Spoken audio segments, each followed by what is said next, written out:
खुशगवार मौसम में अनगिनत तमाशाई। खुशगवार मौसम में अनगिनत तमाशाई अपनी अपनी टीमों को दाद देने आते हैं, अपने अपने प्यारों का हौसला बढ़ाते हैं। मैं अलग थलग सबसे बाहरवें खिलाड़ी को हूट करता रहता हूँ। 12वां खिलाड़ी भी क्या अजब खिलाड़ी है। 12वां खिलाड़ी भी क्या अजब खिलाड़ी है। खेल होता रहता है, शोर मचता रहता है, दाद पड़ती रहती है और वो अलग सबसे इंतज़ार करता है। एक ऐसी साथ का, एक ऐसे लम्हे का जिसमें सानिया हो जाए, फिर वो खेलने निकले।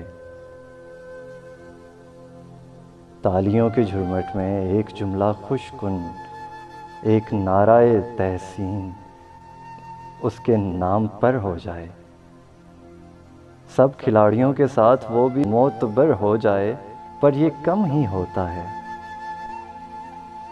फिर भी लोग कहते हैं खेल से खिलाड़ी का उम्र भर का रिश्ता है। उम्र भर का ये रिश्ता छूट भी तो सकता है। आखिरी विसल के साथ डूब जाने वाला दिल टूट भी तो सकता है। तुम भी इफ्तिखार आरिफ 12वें खिलाड़ी हो। इंतज़ार करते हो एक ऐसे लम्हे का, एक ऐसी साथ का जिसमें हादसा हो जाए, जिसमें सानिया हो जाए। तुम भी इफ्तिखार आरिफ, तुम भी डूब जाओगे, तुम भी टूट जाओगे। खुशगवार मौसम में अनगिनत तमाशाई अपनी अपनी टीमों को दाद देने आते हैं।